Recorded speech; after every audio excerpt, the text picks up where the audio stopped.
ऐसे सत्संग का लाभ ले रहे हैं। संत जो परम शांति को प्राप्त कर ले बिना किसी लाग लपेट के। अब हम आपकी ओर से, गयावासियों की ओर से सश्रद्ध करबद्ध मुनि श्री से निवेदन कर रहे हैं कि अपने श्रीमुख के अमृत वचनों से हमें आप्यायित करें, तृप्त करें, बड़भागी बनाएं। पूज्य मुनि श्री। सभी लोग अपने दोनों हाथ जोड़ लें और मेरे साथ महामंत्र के स्मरण के लिए अपना मानस तैयार करें।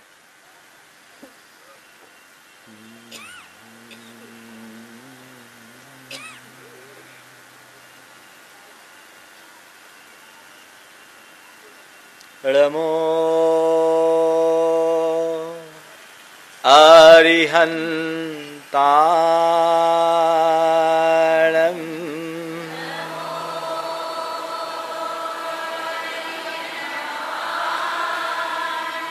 नमो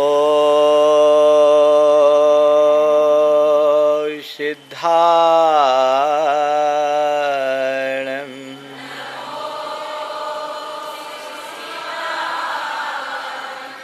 नमो आयर्याणं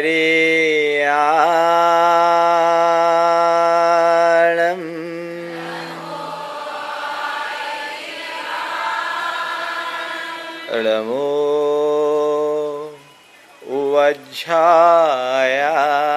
उवज्झायाणं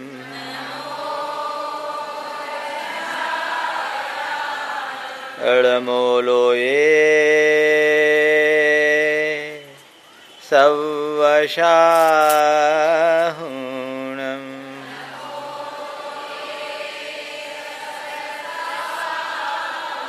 ऐसो पंचिणमोयारो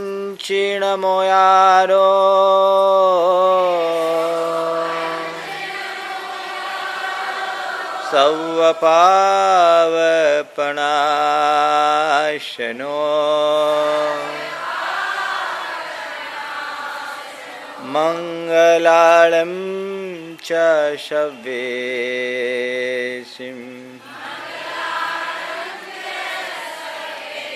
पढ़े मम होई मंगलम् भौवीजाङ्कुरजनना रागाद्याच्छमुपगता यस्य ब्रह्मा वा विष्णुर्वा हरो जिनो वा नमस्तस्मै नमस्तस्मै नमस्तस्मै नमो नमः। जय बोलो अहिंसा परमो धर्म की परम पूज्य गुरुवर श्री विद्यासागर जी महाराज की।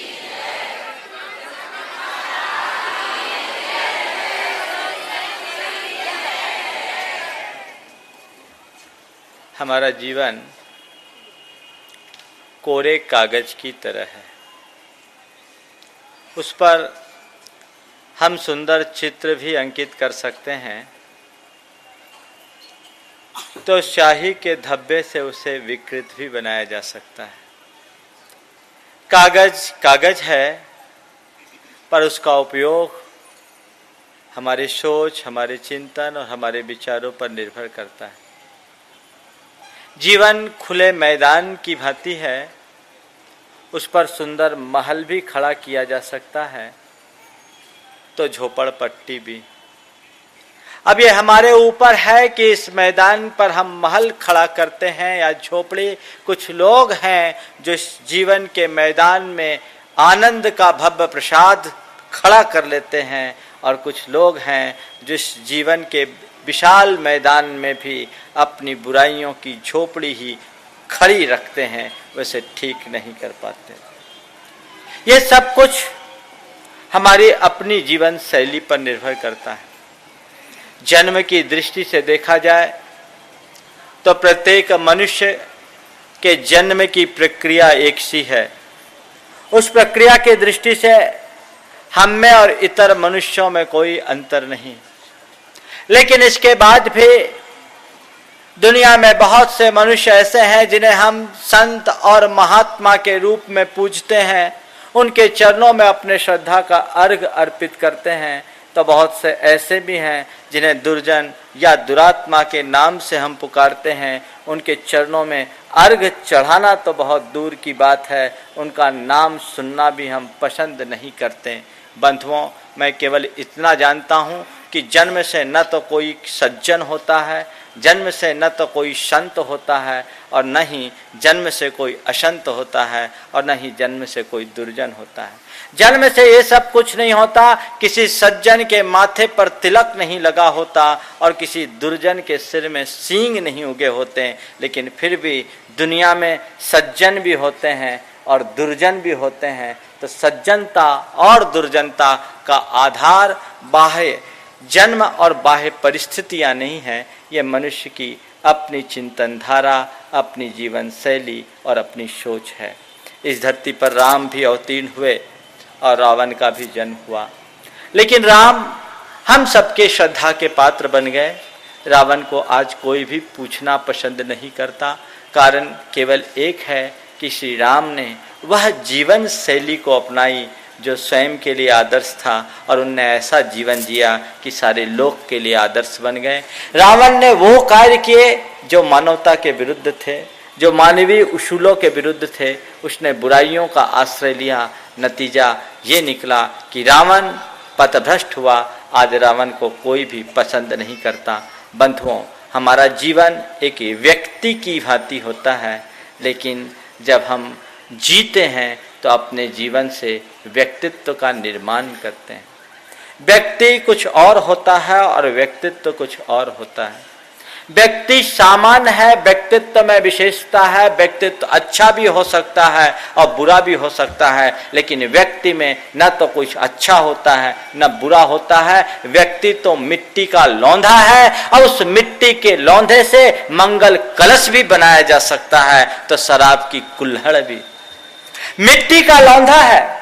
अब इस मिट्टी के लौंदे से हम मंगल कलश बनाते हैं या शराब की कुल्हड़, ये हम पर निर्भर करता है मिट्टी को हम कैसा आकार देते हैं। बंधुओं, दुनिया में जितने भी पूज्य महापुरुष हुए वे महापुरुष हुए जो व्यक्ति की तरह जन्म लेकर के भी अपने व्यक्तित्व को, अपनी उज्जवल चरित्र और जीवन शैली के बल पर इतना विशाल बना लिए कि मंगल कलश का रूप धारण कर जगत के माथे के शोभा बन गए। और बहुत से ऐसे लोग भी हैं जो अपने व्यक्तित्व को बिगाड़ दिए और सारी दुनिया के नफरत के पात्र बन गए।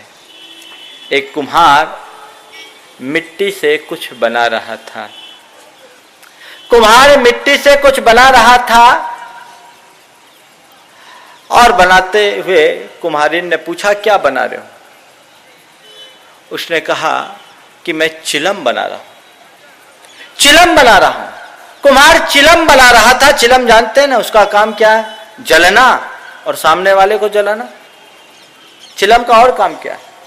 वो चिलम बना रहा था। पास बैठी कुम्हारी ने पूछा, क्या बना रहे हो? चिलम बना रहा हूं। लेकिन थोड़ी देर बाद कुम्हार का मूड बदला और उसने मिट्टी को मंगल कलश का आकार देना शुरू कर दिया। कुम्हारी ने पूछा कि मिट्टी का आकार क्यों बदल रहा है? कुम्हार ने पूछा कि मिट्टी का आकार क्यों बदल रहा है? कुम्हार ने झट से जवाब दिया कि बस यूं ही मेरा विचार बदल गया। माटी ने तपाक से कहा, तुम्हारा विचार क्या बदला? मेरा तो संसार बदल गया। बंधुओं, विचार से संसार है और हमारा विचार हमारे संसार को चिलम और मंगल कलश इस तरह दो भागों में विभक्त कर देता है। हम जानते हैं कि मंगल कलश की कितनी महत्ता है और हम ये भी समझते हैं कि चिलम का आखिर रूप क्या है। दोनों स्थितियां हमारे साथ है। अब हम पर है कि हम अपने जीवन को किस दिशा में आगे बढ़ाना चाहते हैं, हम अपने जीवन की धारा को किस तरफ मोड़ना चाहते हैं। हमारे साथ संभावनाएं सब कुछ है, लेकिन महत्व संभावनाओं की अभिव्यक्ति का है। हम उसमें से क्या प्रकट करना चाहते हैं। अच्छाइयां भी है, बुराइयां भी है। हमने सुना देवासुर संग्राम हुआ तो उसमें अमृत भी निकला, विष भी निकला। ये तो निकलेगा ही। अच्छाई और बुराई हमारे चित्त के दो पहलू हैं। लेकिन कुछ लोग हैं जो अपने भीतर का अंतर मंथन कर आनंद का अमृत निचोड़ते हैं, तो कुछ लोग हैं कि बुराइयों का विष अपने हृदय में जीवित रखते हैं। संत कहते हैं अपने जीवन का सच्चा लाभ लेना चाहते हो तो जीवन का अंतर मंथन करो और उससे अमृत का रस निचोड़ो, आनंद के अमृत का उपभोग करने की कोशिश करो, क्योंकि हम उस संस्कृति में जीने वाले लोग हैं जहां कहा जाता है तमसोमा ज्योतिर्गमय मृत्योर्मा अमृतम गमय।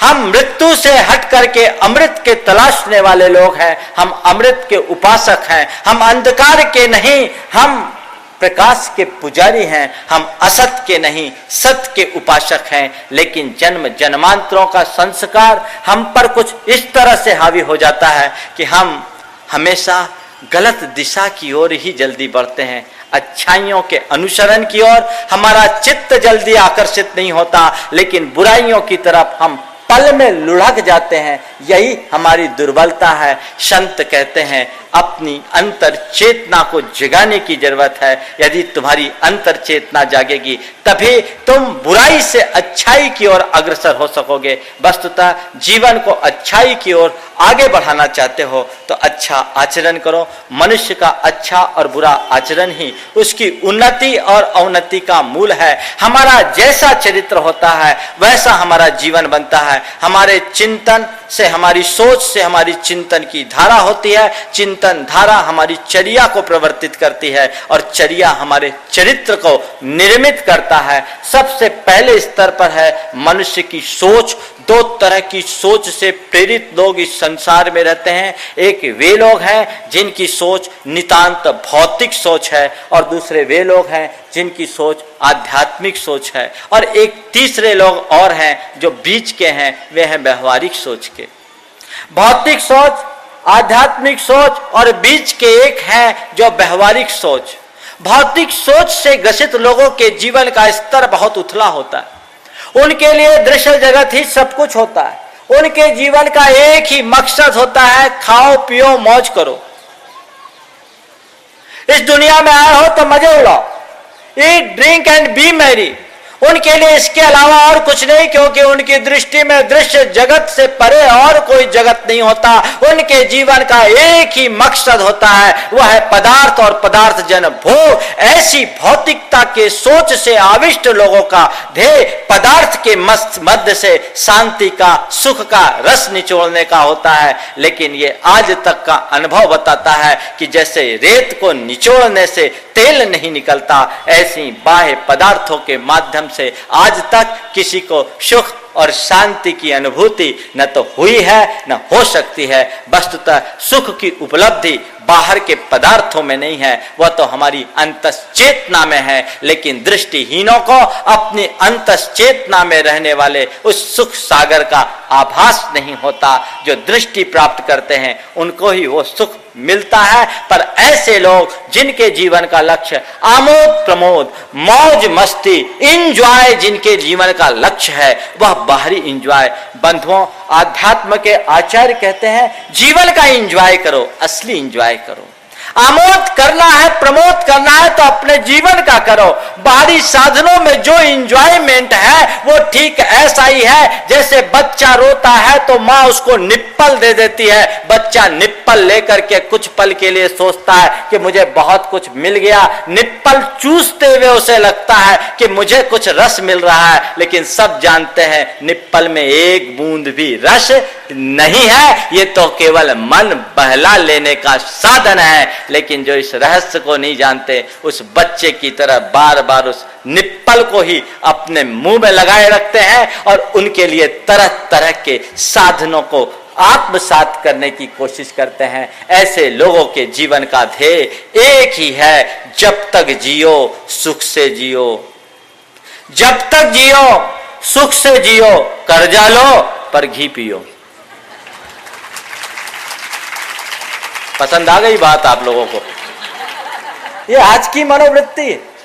कर्जा लेकर घी पियो, क्योंकि मरने के बाद लौटाने थोड़ी आना है। यावत जीवेत सुखी जीवेत ऋणम कृत्वा घृतम पीवेत भस्मीभूतस्य देहस्य पुनरागमनम कुतः। जब तक जीना है सुख से जियो, संसार का मजा लो, आनंद लो, लेकिन उन्हें यह पता नहीं रहता कि वे अब संसार का मजा लेने के चक्कर में अपने जीवन का मजा किस प्रकार खराब कर देते हैं। उनकी दृष्टि में यह दृश्य जीवन ही होता है। इसलिए ऐसे व्यक्ति के लिए नीति अनीति, न्याय अन्याय, पुण्य पाप, कर्तव्य अकर्तव्य कोई अर्थ नहीं रखते। उनके लिए सब बातें अर्थहीन हैं। उनका जिसमें स्वार्थ सधता है वे केवल उसे ही महत्व देते हैं। और ऐसे व्यक्ति के लिए चरित्र, नीति, सदाचार की बातें तो बेमानी है। बंधुओं, ये भौतिक सोच ही मनुष्य को व्यामोहग्रस्त करती है और बुराइयों में प्रवृत्त कर डालती है। लेकिन जिस व्यक्ति का चिंतन परिवर्तित होता है, जो आध्यात्मिक सोच को समझता है, वह अपनी अंतश्चेतना से उद्भूत परम अमृत के सुख को प्राप्त करने की कोशिश करता है। उसकी दृष्टि बाह्य पदार्थों में न होकर अपने अंतरंग की आत्मा पर केंद्रित हो जाती है। इसलिए वह स्वार्थ की सिद्धि करने की जगह परमार्थ की आराधना में तत्पर होता है। संत कहते हैं परमार्थ की आराधना में तत्पर होने का प्रयत्न करो, जिससे जीवन का असली तत्व प्राप्त हो सकता है। और वह तभी होगा जब तुम्हारा चरित्र उज्जवल होगा। इस भारत देश में एक से एक लोग उत्पन्न हुए, बड़े बड़े राजा महाराजा और चक्रवर्ती हुए, जिनके पास धन वैभव और बाह्य साधनों की कोई कमी नहीं रही। अपार धन दौलत और अकूत संपत्ति के वे स्वामी रहे, लेकिन इस देश में उनको कोई सम्मान नहीं दिया गया। इस देश में उन्हें कोई पूजा और प्रतिष्ठा नहीं दी गई। ये भारत राजा महाराजाओं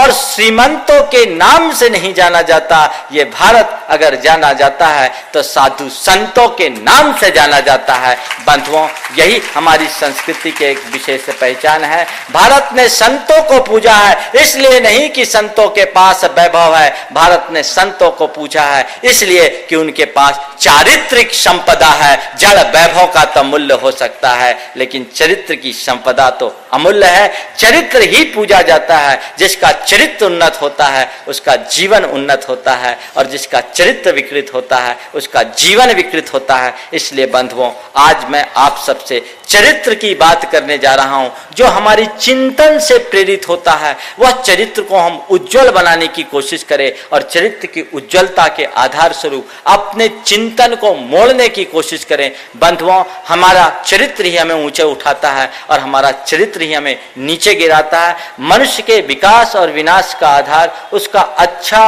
और बुरा चरित्र है। हम देखते हैं जिन सीढ़ियों से हम ऊपर चढ़ते हैं, नीचे उतरने में भी वही सीढ़ियां काम में आती है। हम अगर सदाचार का मार्ग अपनाते हैं, धर्म मूलक जीवन जीते हैं, आध्यात्मिक सोच को आत्मसात करके चलते हैं, तो हमारी चेतना का निरंतर उत्कर्ष होता जाता है। लेकिन जैसे ही हमारी वृत्ति भौतिकता की ओर उन्मुख होती है, आत्मा का अधःपतन प्रारंभ हो जाता है। आज अधिकांश लोग इसी तरह के पतन के मार्ग में आगे बढ़ रहे हैं, जो इस मनुष्य की तरह धरती में जन्म लेने के बाद भी मनुष्यता को प्राप्त करने में समर्थ नहीं हो पा रहे हैं। उन्हें जो मानवीयता का लाभ मिलना चाहिए वो लाभ नहीं उठा पा रहे हैं। हम उस तत्व की तरफ अपनी दृष्टि बनाएं, अपने चरित्र को उज्जवल बनाने की कोशिश करें, क्योंकि हमारा चरित्र उज्जवल और निर्मल होगा तो सब कुछ निर्मल होगा। और उसके लिए प्रेरणा देता है हमारा अध्यात्म का मार्ग है, जो हमें हमारे जीवन की वास्तविकता का बोध कराता,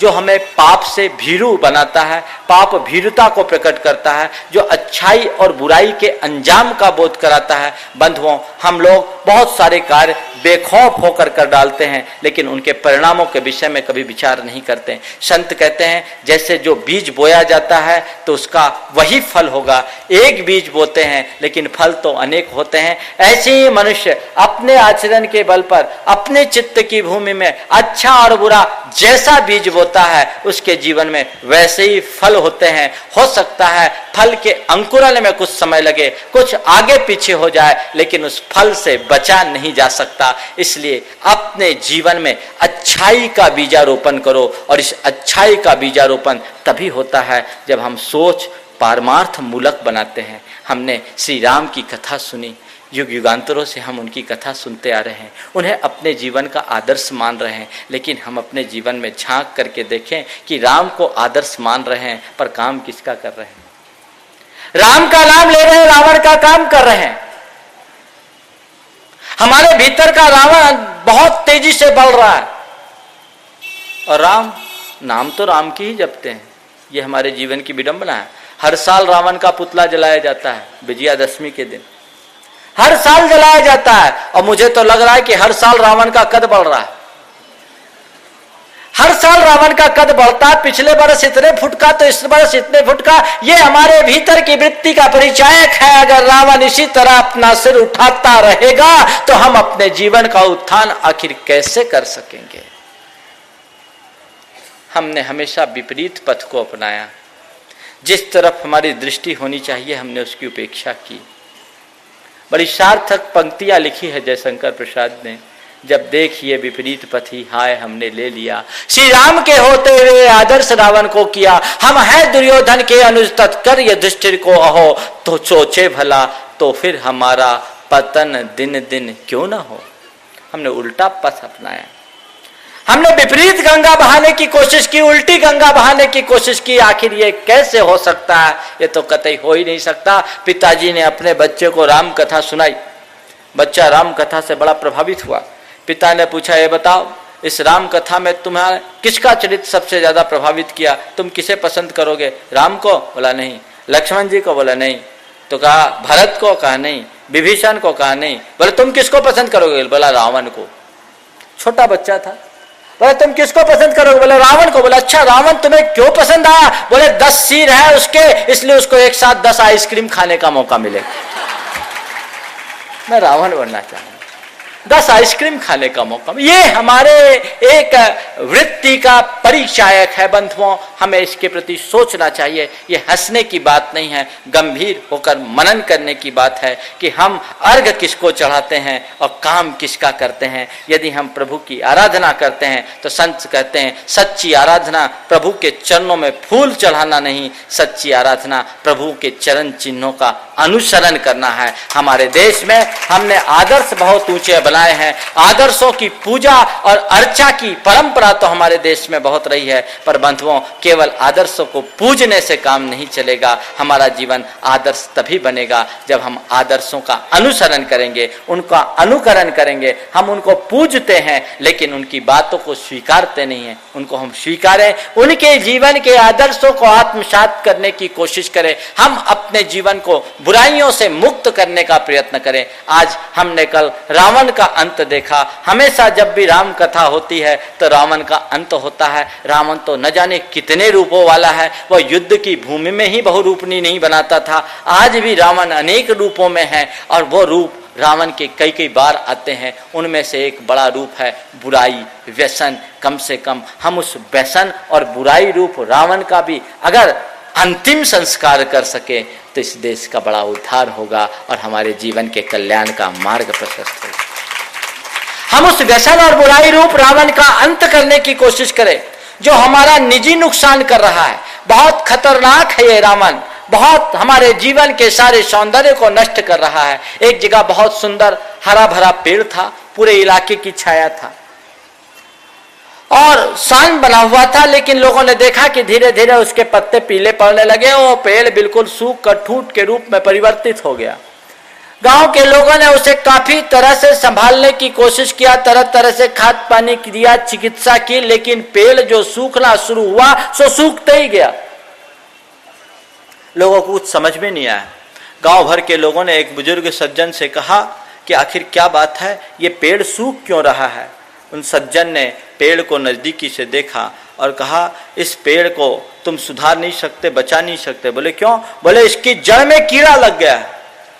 अगर इस पेड़ का तुम सही ढंग से उपचार करना चाहते हो तो पहले इसके जड़ के कीड़े को निकालो, क्योंकि जिस पेड़ के जड़ में कीड़ा होगा वो पेड़ कभी हरा भरा नहीं हो सकता। संत कहते हैं यही स्थिति हमारे जीवन के वृक्ष के साथ है। अपने जीवन वृक्ष को हरा भरा बनाए रखना चाहते हो तो उसके भीतर लगे बुराइयों के कीड़े को बाहर निकालने की कोशिश करो, तब तुम्हारे जीवन का यह वृक्ष हरा भरा होगा। बुराई अनेक प्रकार की है, उनमें से एक व्यसन, आज मुझसे व्यसन मुक्ति की बात की गई। बंधुओं, आज व्यसन कई रूपों में हमारे जीवन के साथ जुड़ रहा है। व्यसन जो हमारा अधः पतन कराता है उसका नाम है व्यसन। जो हमारे अंदर की संवेदना को नष्ट कर देता है वो है व्यसन। जो हमारे अंदर की चेतना को शून्य बना देता है वो व्यसन। जो हमें विपत्तियों में डाल देता है वो है व्यसन। जो हमें खूब सारे कष्टों और परेशानियों में उलझा देता है वो व्यसन। जिनको न करते बनता है न छोड़ते बनता है वो है व्यसन। व्यसन एक ऐसा अमर वेल की तरह हमारे जीवन से जुड़ता है जो बिना पानी के भी बढ़ता जाता है और हमारे जीवन वृक्ष के संपूर्ण रस को सोख लेता है, उसे सुखा डालता है। ऐसे व्यसन और बुराइयां हर मनुष्य के जीवन में किसी न किसी रूप में जुड़ती है और जब मनुष्य के जीवन में व्यसन जुड़ते हैं तो वहीं से उसका अधः पतन प्रारंभ हो जाता है। हम देखते हैं जैसे हवा रजकण को उड़ा लेती है, ऐसी ये व्यसन की हवा हमारे अंदर के सारे सद्गुणों को उड़ा डालती है। जिस मनुष्य के जीवन में व्यसन हावी होते हैं उनके अंदर से गुण पलायन करने लगते हैं। आदमी के अंदर 99 गुण हो और एक भी व्यसन हो तो एक व्यसन उसकी सारी प्रतिष्ठा पर पानी फेर देता है, उसकी सारी पहचान खो जाती है। इस व्यसन और बुराई से अपने आप को बचाने की कोशिश हमारी होनी चाहिए। कैसे कैसे व्यसन हमारे जीवन में आज जुड़ रहे हैं और उनसे बचने के उपाय क्या हैं, थोड़ा हम इन बिंदुओं पर आज आप सबसे चर्चा कर लेना चाहते हैं। क्योंकि हम बहुत उच्च आदर्शों की बात करें, निगूढ़ आध्यात्म की बातें करें और हमारा जीवन एक आम मनुष्य की भांति भी ना हो, एक श्रेष्ठ इंसान की भी भांति ना हो, तो हम अपने मनुष्य जीवन का लाभ आखिर कैसे उठा पाएंगे। हमारे जीवन में अनेक अनेक प्रकार से व्यसन जुड़ते हैं और वे व्यसन हमारी आत्मा को प्रभावित करते रहते हैं। किसी न किसी रूप में हमारी चेतना उनसे प्रभावित होती है और हमारे जीवन का पतन होता है। सबसे पहला व्यसन है मादक पदार्थों का। आज मद्यपान की प्रवृत्ति कई तरीके से हो रही है।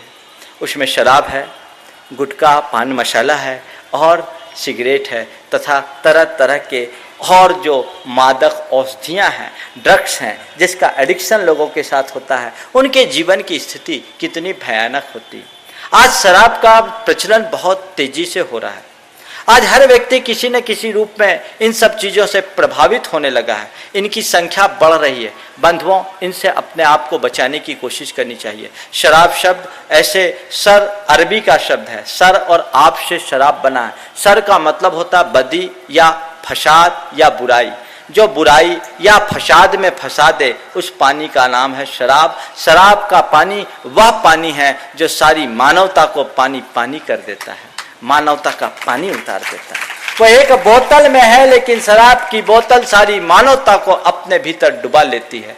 जो व्यक्ति शराब के आदी होते हैं उनकी वृत्ति और प्रवृत्ति एकदम विकृत हो जाती है, उनका चरित्र एकदम बदल जाता है, उनके जीवन में इस तरह की कोई स्थितियां नहीं बन पाती। संत कहते हैं इससे अपने आप को बचाओ। आज हम आंकड़ों को देखें तो ये देखने को मिलता है जितने भी उच्च स्तर के अपराध होते हैं उनमें शराब का किसी न किसी रूप में समावेश जरूर होता है। शराब किसी न किसी रूप में जुड़ा ही रहता है। ये शराब की स्थिति है, शराब और अपराध का चोली दामन का संबंध है। आंकड़े बताते हैं कि आज जितने भी अपराध होते हैं उनमें 92% अपराध शराब के साथ होता है। बंधुओं, ये शराब और शराब जैसे अन्य व्यसन सारी की सारी मानवता पर कभी भी न मिटने वाला कलंक का टीका है, जो एक स्थायी कलंक है, पूरी की पूरी मानवता को बर्बाद कर देता है। और इसकी जो गंभीर स्थितियां बनती है उसकी तो कभी कल्पना भी नहीं की जा सकती। जो लोग इसके आदी हो जाते हैं उनका जीवन ही पूरी तरह से बर्बाद हो उठता है। चाहे व्यक्ति हो, चाहे परिवार हो, चाहे समाज हो, सबका सब बर्बाद हो जाता है। शराब पीने से व्यक्ति के स्वास्थ्य की हानि होती, उसकी सामाजिक चेतना की हानि होती, अंदर की समझ की अभाव होता, संवेदना नष्ट होती, सब तरह का दायित्वहीन व्यवहार वो व्यक्ति करने लगता है और घर परिवार तो उसका उजड़ ही जाता है। मैं 2-3 शराबी व्यक्तियों के प्रसंग आप सबके सामने रखना चाह रहा हूँ ताकि जिन लोगों के जीवन में शराब की प्रवृत्ति आ गई है वे थोड़े गंभीर होकर के विचार करें कि कहीं मैं भी तो उन लोगों में से नहीं हूँ कि ये शराब की स्थिति क्या होती। मैं एक ऐसे व्यक्ति को जानता हूँ जो बहुत शराब पीता था। शराब पीने के कारण उसकी शरीर की स्थिति ये हो गई कि वह किसी काम के लायक नहीं रहा। उसकी पत्नी दूसरों के घरों में बर्तन मांज करके अपना पेट पालती थी, परिवार का पेट पालती थी, और उसके 2 लड़के भी अल्प उम्र में भी खोमचा में काम करने लगे, जैसे तैसे काम करके अपना वो पेट पालते थे। इधर माँ बीमार पड़ गई। माँ बीमार पड़ी तो बच्चों ने जैसे तैसे पैसों की व्यवस्था करके माँ के इलाज का प्रबंध किया, लेकिन शराबी पिता अपने बच्चों से वह पैसा छीन लिया और शराब पी लिया। माँ भी मर गई और कुछ देर बाद पिता भी मर गया। दोनों बच्चे अनाथ हो गए। बंधुओं, ये एक उदाहरण है। शराब पीने के बाद मनुष्य एकदम उत्तरदायित्व विहीन हो जाता है। उसके अंदर एक अलग प्रकार की उत्तेजना आ जाती है। उच्च और संभ्रांत प्रवृत्ति के लोग भी इस तरह का हीन आचरण कर बैठते हैं जिसकी कभी कोई कल्पना भी नहीं की जा सकती। इस तरह की घटनाएं आम होती है। मैं एक ऐसे व्यक्ति को जानता हूं जो बड़ा संभ्रांत व्यक्ति था, लेकिन जब भी वो शराब के नशे में रहता, अपनी पुत्री को ही अपनी हवस का शिकार बना लेता। अपनी ही पुत्री को अपनी हवस का शिकार बनाने वाला व्यक्ति, उसको मैं जानता हूं। बंधुओं, ये शराब है जो व्यक्ति को मत वाला बना दे। हमारे यहाँ मद्य कहा, मद्य वह चीज है जिसको पीने के बाद कोई होश हवास न हो, कोई शुद्ध बुद्ध न हो, बड़ी विषम और गंभीर स्थितियां होती है। क्या हम इससे अपने आप को बचा नहीं सकते? एक शुरुआत ये होती है कि आदमी बोतल को पकड़ता है, बाद में बोतल आदमी को पकड़ लेती है। बड़ी विषम स्थितियां हैं। ये बोतल का चक्कर तो आजकल और विचित्र हो गया। जब से मिनरल वाटर का चलन आया तो पैदा होते ही बच्चा बोतल पकड़ना शुरू कर दिया। पहले दूध का बोतल पकड़ते थे, अब पानी के बोतल से शुरुआत होती है और धीरे धीरे शराब जैसी प्रवृत्तियां आने लगती है। ये हमारा खाना खराब करने वाली प्रवृत्ति है। इससे अपने आप को बचाना चाहिए। एक शराबी युवक जो बहुत पढ़ा लिखा था, कॉलेज में जाने के बाद उसकी लत शराब पीने की पड़ गई। विवाह हुआ, वो रोज शराब पीता था। विवाह होने के उपरांत सुहाग रात की रात्रि में जैसे ही वो अपनी पत्नी के पास गया, काफी लेट पहुंचा। पत्नी उसकी प्रतीक्षा कर रही थी, लेकिन पत्नी के पास पहुंचने से पहले उसने जम के शराब पी ली थी और शराब का बोतल लेकर के अपनी पत्नी के पास पहुंचा। पत्नी ने उसका ये रूप देखा तो एकदम अंदर से कांप गई कि ये क्या हो रहा है, लेकिन वह अपनी उसी मस्ती में शराब को लेकर आगे आगे आ रहा है और पत्नी से शराब पीने की प्रेरणा कर रहा है, दबाव डाल रहा है कि तू भी पी, तू भी पी। पत्नी ने यह देखा, जिसने कभी शराब पीने की बात तो बहुत दूर की बात है, उसकी गंध भी नहीं सूंघी थी, और उसे अपने पति का यह रूप देखकर एकदम आश्चर्य हुआ। पति ने जैसी ही बोतल उसकी ओठ से लगाने की कोशिश की, पत्नी ने झटके से उसे पीछे की तरफ खिठेला, वो वहीं नीचे गिरा, खून की उल्टी हुई और प्राण पखेरु उड़ गए। ये सुहाग रात की पहली ही रात में ऐसा हो गया। ये शराब का एक दौर है। बंधुओं, इसकी शुरुआत कहाँ से होती है इसको भी आज हमें समझने की जरूरत है। क्योंकि आज बहुत सारे छात्र छात्राएं यहाँ बैठी है। मैं देख रहा हूँ कि आजकल जो व्यसन प्रियता बढ़ रही है उसकी शुरुआत कॉलेजी अध्ययन से होती।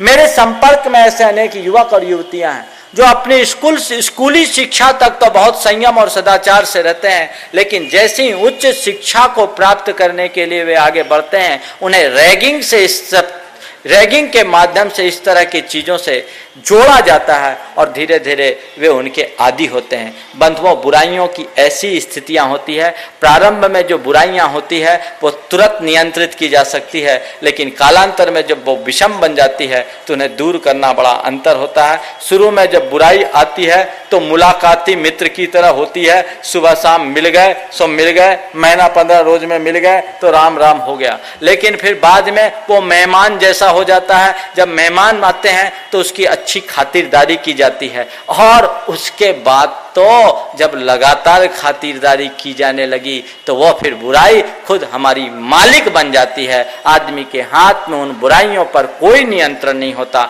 बल्कि वो खुद बुराइयों के नियंत्रण में आ जाता है। मैं उन बच्चों से कहना चाहता हूं, अपने जीवन के प्रारंभिक दौर में ही इस तरह की बुराइयों के प्रति अपने मन में दृढ़ संकल्प लें। मेरे संपर्क में कुछ ऐसे युवक आए जिसने अपनी 12वीं तक की पढ़ाई में कोई भी व्यसन नहीं, किसी भी तरह की कोई बुराई अपने जीवन में नहीं जुड़ने दिया, लेकिन जैसे ही वे कॉलेज में गए, एक युवक मेरे संपर्क में आया। एक दिन प्रवचन के बाद आया और मुझे सामने आकर रोने लगा। वो इंजीनियरिंग कर रहा था, 2nd ईयर में था। एक ऐसा बच्चा जिसने 12वीं तक बिल्कुल सदाचार पूर्वक जीवन जिया, आकर रोने लगा। मैंने पूछा बात क्या है? उसने कहा महाराज जी, मुझसे बहुत बड़ा अपराध हो गया है। आज आपके प्रवचन ने मुझे उद्वेलित कर दिया, मैं गहन अपराध बोध से ग्रसित हूँ। मैंने पूछा क्या हुआ? बोला महाराज जी, मैंने 3 बार शराब पी ली। मुझे बड़ा आश्चर्य हुआ, तुमने और शराब पी ली, कैसे पी ली? बोले महाराज बहुत दुख है, मैं आपसे प्रायश्चित चाहता हूँ। उसने अपना किस्सा सुनाया। बोला जैसे मैं कॉलेज में गया, मेरे सीनियर्स ने मुझे घेर करके सबसे पहले बियर पीने के लिए कहा। मैंने बियर पीने से इनकार किया तो उनने मुझे बियर की गिलास में पानी पिलाया। बियर की गिलास में पानी पी लेने के बाद कुछ दिन बाद मुझे उनने एक बार बियर पिलाया, और फिर जब मैं बियर पी लिया तो उसके बाद उनने मुझ पर दबाव देना शुरू किया कि थोड़ा पी लो। फिर मेरा मन भी पिघल गया, मैंने भी सोचा एंजॉय करके देखने में क्या बुराई है, सो मैंने 3 बार पी लिया। महाराज बंधुओं, आप सोचते हैं कि आपका बच्चा एक अच्छी शिक्षा के लिए जा रहा है, लेकिन आज के उच्च शिक्षा संस्थानों की ये जो दुर्दशा है ये बहुत चिंतनीय है। हमारी भावी पीढ़ी को बर्बादी के कगार पर ले जाएगी। युवा हमारे देश के होनहार है, कर्णधार है, इनके कंधों पर देश का सारा भार आगे होना है। तो ये अगर भटक जाएंगे तो फिर आगे का क्या होगा? उन्हें संकल्पित होना चाहिए कि ऐसी बुराई को अपने जीवन में हम कतई हावी नहीं होने देंगे, क्योंकि ये बुराई एक बार जुड़ती है तो फिर एकदम बर्बादी की ओर ले जाती है। इनको नियंत्रित कर पाना बहुत मुश्किल होती है। बंधुओं, अगर हमारे जीवन में कहीं कोई चूक हो, हम तुरंत उसे पूर्ण करने का प्रयत्न कर ले। सुराख को तुरंत भरा जा सकता है, लेकिन बांध में बंधे सुराख की अगर हमने उपेक्षा कर दी तो वो दरार का रूप धारण करने के बाद बहुत भयावह हो जाती है। जीवन में यदि कोई चूक हो जाए तो उसे तत्क्षण नियंत्रित कर लो, तो उसे तुरंत फुलफिल किया जा सकता है। और यदि हम गौन कर दें, उसके आदी बन जाएं, तो बहुत भयानक स्थिति बन जाती है। ऐसे लोगों की हालत तो कभी कभी बड़ी शोचनीय हो जाती है। एक आदमी बड़ा शराबी था, अक्सर पिया रहता था, और पीने के बाद क्या होता था, इतना पीता था कि कोई होश हवास नहीं, सड़क के किनारे कहीं भी पड़ा रहता था। एक दिन वो शराब पी करके चला, लड़खड़ाते कदमों से सड़क के किनारे एक तरफ गिर गया और उसके मुंह से फेन आने लगा, मुंह खुला रह गया। थोड़ी देर बाद एक कुत्ता उधर से गुजरा। उस कुत्ते को लघु शंका की इच्छा हुई, वो किसी उच्चासन की तलाश में था। अब उच्चासन की तलाश में देखा तो वो महान भाव लेटे हुए थे। कुत्ता वहां पहुंचा और अपनी पिचकारी उसके मुंह पर छोड़ दी। पिचकारी मुंह पर छोड़ी और जैसे ही उसके मुख में कुत्ते का मूत्र गया तो कहता पिला पिला और पिला, ऐसी तो तूने आज तक नहीं पिलाई। पिला पिला और पिला, ऐसी तो तूने आज तक नहीं पिलाई। बंधुओं, इससे भी ज्यादा दुर्दशा एक शराबी व्यक्ति की होती है, जिसे कोई पसंद नहीं करता। होश में आने के बाद शराबी खुद को भी पसंद नहीं करता, लेकिन वो उसका आदी बन जाता है, इसलिए गड़बड़ हो जाता है। ऐसी बुराई से अपने आप को बचाने की कोशिश कीजिए। हमारी स्थिति बिल्कुल अलग प्रकार की होती है। हम इन बातों को सुन करके भी अनसुना कर देते हैं, देख करके भी अनदेखा कर देते हैं। बंधुओं, संतों के सानिध्य से यदि आप कुछ लेना चाहते हैं तो यही लीजिए, इसके अलावा और कुछ लेने के लायक नहीं है। मेरे पास बहुत सारे लोग आए, वो मुझे दक्षिणा देना चाहते थे। लोग मेरे पास रुपये ला करके देने लगे। भाई मैं दक्षिणा तो स्वीकारता नहीं। मैंने कहा मेरे पास कोई जेब ही नहीं, रखूंगा कहां, पैसा कहां दे रहे हो? हम लोग कोई रुपया पैसा नहीं रखते, हमारा शरीर ही हमारा परिग्रह और यही हमारी दुनिया है, इसके अलावा हमें कुछ नहीं चाहिए। तुमसे हम कोई दक्षिणा नहीं चाहते हैं, बस इतना ही चाहते हैं, यदि तुम दक्षिणा में कुछ देना ही चाहते हो तो अपनी बुराइयां मेरे चरणों में छोड़ दो, वो सब अच्छाई में परिवर्तित हो। बुराइयां छोड़ दो, वस्तुतः साधु को आप अगर कुछ दे सकते हो तो यही दे सकते हो, उनके चरणों में आकर के अपनी बुराई को दूर कर दो। ऐसा हमने सुना है कि पारस के संपर्क में आने पर लोहा भी सोना हो जाता है। अगर लोहा पारस के नजदीक आ जाए और सोना न बने तो बहुत सोचने जैसी बात होती। हमने सुना है कि पारस के संपर्क में आने के बाद लोहा सोना बन जाता है, पर शायद देखा किसी नहीं होगा। किसी ने देखा है क्या? आपने किसी ने पारस मणि को देखा? शायद किसी ने नहीं देखा होगा, पर सुना सबने है। बंधुओं, हमने न केवल सुना है, हमने देखा भी है, अनुभव भी किया है। ये पारस और कोई नहीं है और ये लोहा और कोई नहीं है। पारस है सदगुरु। उसके संपर्क में आने वाला जो शिष्य है लोहे की भांति आता है और उनके संस्पर्श से सोना बन जाता है, निहाल बन जाता है। वस्तुतः पारस और सोना का अगर कोई रूप है तो यही रूप होगा, बाकी ये प्रतीकात्मक है। भगवान जाने वो कोई पारस मणि है या नहीं है, वो जड़ मणि होगी, पर ये चेतन मणि है। संतों के सानिध्य में आने के बाद भी यदि हम अपने जीवन का रूपांतरण नहीं कर सकते हैं तो हमसे बड़ा अभागा इस दुनिया में और कोई दूसरा नहीं होगा। संकल्प आप सब लीजिए कि अपनी बुराइयों को तिलांजलि देने का, ताकि इन सब बातों से मुक्त हुआ जा सके। शराब के अलावा भी अन्य प्रकार के जो मादक पदार्थ हैं, जैसे धूम्रपान, सिगरेट, हालांकि भारत सरकार ने एक अच्छा कार्य किया। एक लंबे अंतराल के बाद एक अच्छा निर्णय सरकार के स्तर पर आया, जो उनने धूम्रपान के सार्वजनिक सेवन पर प्रतिबंध लगाया, उस पर जुर्माने आदि का भी प्रयोग किया। पर बंधुओं, हमें इस पर बहुत विचार करना चाहिए। धूम्रपान करने का मतलब है रोगों का आह्वान करना। जो करेंगे धूम्रपान वो अनेक प्रकार के रोगों का आह्वान कर लेते हैं। न जाने कितने प्रकार के विषैले पदार्थ उसमें होते हैं, निकोटीन, कार्बन मोनोक्साइड वगैरह वगैरह, न जाने कितनी चीजें जो हमारे हृदय को, आंतों को, फेफड़ों को, रक्त को, धमनियों को बर्बाद कर डालते हैं, दिमाग की नसों को खराब कर डालते हैं। इनकी बुराइयां विश्व स्वास्थ्य संगठन के द्वारा कई कई बार प्रचारित की जाती है, लेकिन उसके बाद भी लोगों को समझ में नहीं आता। एक बार अपने मुंह से लगाते हैं और लगाते ही जाते हैं, उन्हें छोड़ने की स्थिति में नहीं रहते। बंधुओं, इस तरह की बुराई से अपने आप को बचाइए। धूम्रपान करने मात्र से और तंबाकू का सेवन करने से प्रति वर्ष भारत में 40 लाख लोगों की मृत्यु होती। तंबाकू और तंबाकू जन्य पदार्थों के सेवन से प्रति वर्ष 40 लाख लोगों की मृत्यु होती है, लेकिन लोग इन बातों को सुनना पसंद नहीं करते, इन बातों पर विचार नहीं करते, यकीन नहीं करते। बंधुओं, तंबाकू एक ऐसा धीमा जहर है जो हमें धीरे धीरे धीरे धीरे मारता है। जहर खाने से आदमी एकाएक मरता है, लेकिन तंबाकू और तंबाकू उत्पादों के सेवन से आदमी धीरे धीरे मरता है। उसके ऊपर कई प्रकार के विष हावी होते हैं, तनाव, कुंठा, चिंता, अवसाद और ढेर तरह की शारीरिक बीमारियां उसके साथ जुड़ती है और वह धीरे धीरे व्यक्ति को मारते रहती है। यह खतरनाक विष है। इस विष से अपने आप को बचाने की कोशिश कीजिए, अपने आप को हटाइए। सिगरेट का मतलब क्या है? जो जिंदगी की ग्रेड को घटा दे उसका नाम है सिगरेट। जिंदगी की ग्रेड घटेगी, उससे जिंदगी का वेट घटेगा। और दुनिया में जितनी भी चीजें हैं उसको खींचा जाए तो लंबी होती है ना।